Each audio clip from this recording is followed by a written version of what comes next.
Provérbios 22, versículo 29, na tradução na linguagem de hoje diz: você conhece alguém que faz bem o seu trabalho?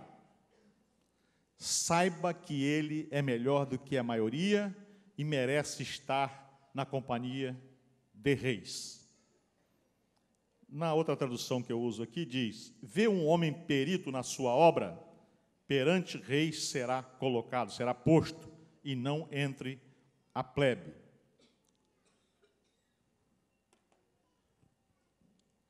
Deus fez o homem, colocou dentro do homem um potencial para que ele seja o melhor. E eu quero chamar a atenção de você, nesta noite, para que você seja o melhor. Aonde você estiver, em qualquer atividade, seja o melhor.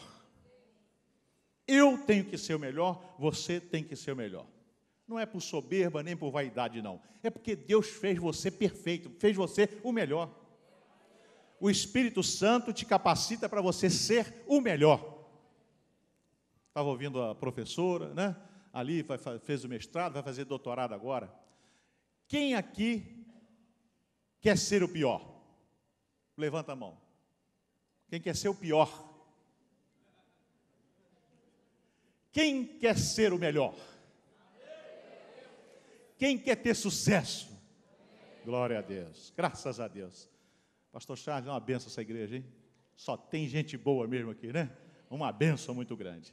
Meus amados irmãos, eu peguei para texto desta palavra, desta mensagem, dois textos na Bíblia, dois exemplos aqui que vocês conhecem muito.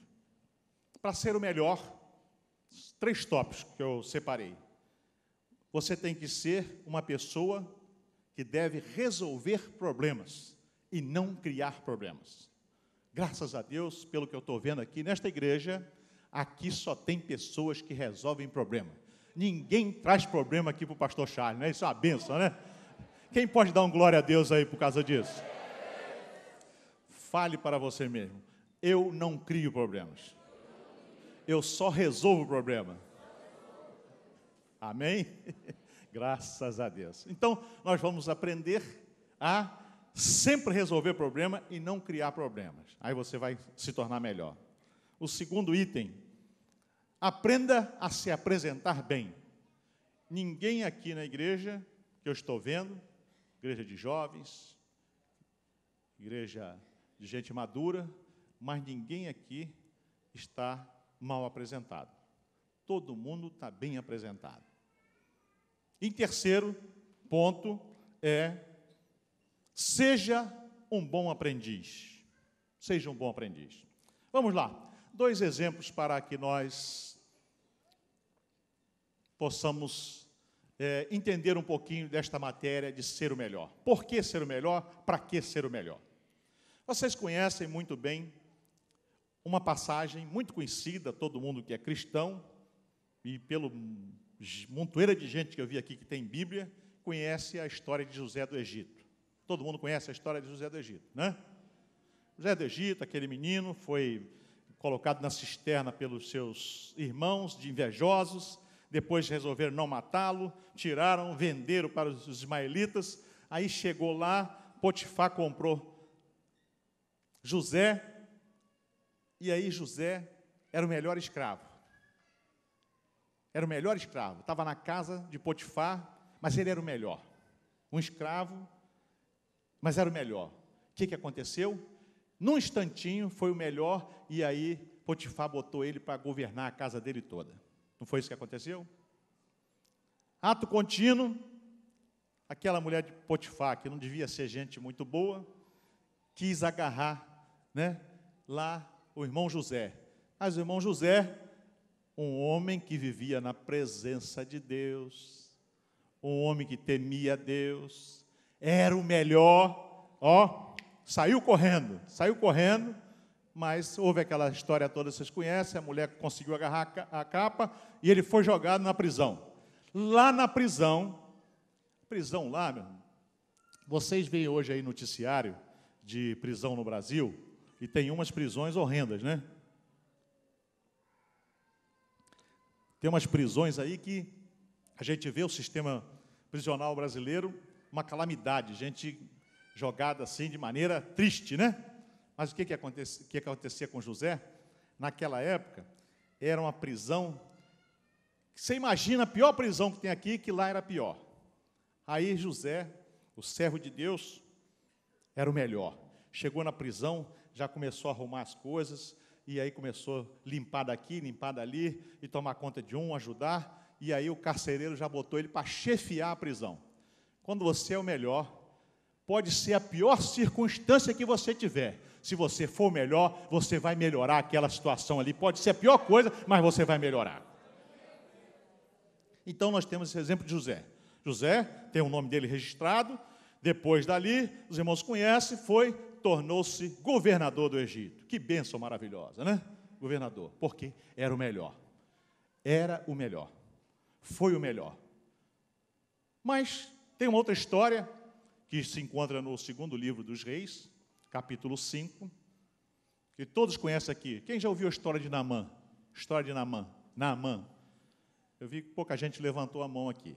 Naamã foi um comandante do exército sírio, da Síria, que mais ou menos pelo ano 850 anos de Cristo, 50 anos antes de Cristo, naquela faixa ali, a Síria tinha dominado Israel.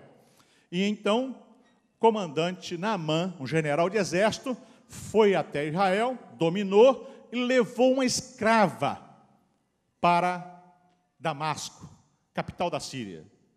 Levou a escrava, uma menina. E ali se desenvolveu uma história. Aquele general, homem poderoso, herói de guerra, mas tinha um problema, ele era leproso. Quem conhece essa história aí? Hã? Bastante gente. E aí, aquela menina estava servindo lá na casa do general. Certo dia, aquela menina chegou ali e falou para a patroa dela, esposa do general: olha só, minha patroa, se o general for lá em Israel, lá na igreja, lá tem um homem de Deus e ele vai ser curado. A patroa chama o marido: meu marido, aquela menina, a escrava que você trouxe lá de Israel, ela falou que se você for na igreja, se for lá em Israel, lá o homem de Deus vai te curar. O general chegou para o rei da Síria e falou: meu rei, olha só, aquela menina que eu trouxe lá de Israel, ela disse que se eu for lá em Israel, lá na igreja, eu vou receber a cura dessa lepra que eu tenho aqui. Na mesma hora o rei pegou, fez uma carta para o rei de Israel, separou 370 quilos de prata aproximadamente, mais 70 quilos de ouro e mais 10 de roupas festivais, roupas bonitas, roupa de excelência, uma roupa de rei. E mandou de presente. Fez a cartinha: ó rei de Israel, estou mandando aí para você curar esse meu general. Quando o general armou a sua caravana, 160 quilômetros, de Damasco até Samaria, pegou aquela caravana, deve ter cavalgado ali 10, 15 dias, aproximadamente, né? 160 quilômetros, e aquela tropa de animais, aquele negócio todo.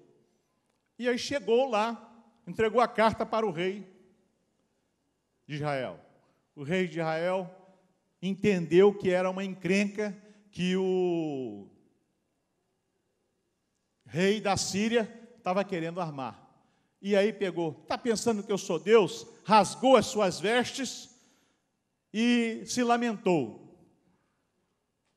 Ele estava na igreja, mas não fora da presença de Deus. O pastor, irmão Eliseu, chegou o seguinte: o profeta falou: manda esse cara vir aqui. Aí Foi lá o camarada. O general chegou, parou na porta do homem de Deus. Chegou na porta do homem de Deus, o homem de Deus mandou o secretário dele, Geazi. Um cara meio complicado, né? A história do Geazi é meio complicada. Aí o secretário foi lá, olha só, general, dá um pulinho ali no Rio Jordão, 50 quilômetros, dali da Samaria até o Rio Jordão, em torno de 50 quilômetros, mais uns 3, 4 dias de cavalgada. Vai lá no Rio Jordão, mergulha 7 vezes, que você vai ficar bom. O general ficou aborrecido. Eu podia ter ido lá em Damasco, que tem rio muito melhor, rio de águas claras. Mas aí os oficiais chamaram ele, meu pai, por favor, se o profeta tivesse falado uma coisa difícil, subir de escada, ou de joelho às escadas, carregar, você teria feito. Mas ele só falou para ir lá e mergulhar 7 vezes. Aí o cara pegou um pouquinho de juízo, foi lá, mergulhou 7 vezes, ficou bonzinho, curado da lepra. Voltou, aí estava puro, era um ritual judaico, né, um ritual da religião lá deles. Aí o profeta saiu, recebeu ele, ficou feliz da vida, quis dar o presente. Eliseu falou, quem faz a obra é Deus. Quando você traz a sua oferta, não é para o pastor, você traz a oferta, é para a obra de Deus. Quando você traz o seu dízimo, é para a obra de Deus.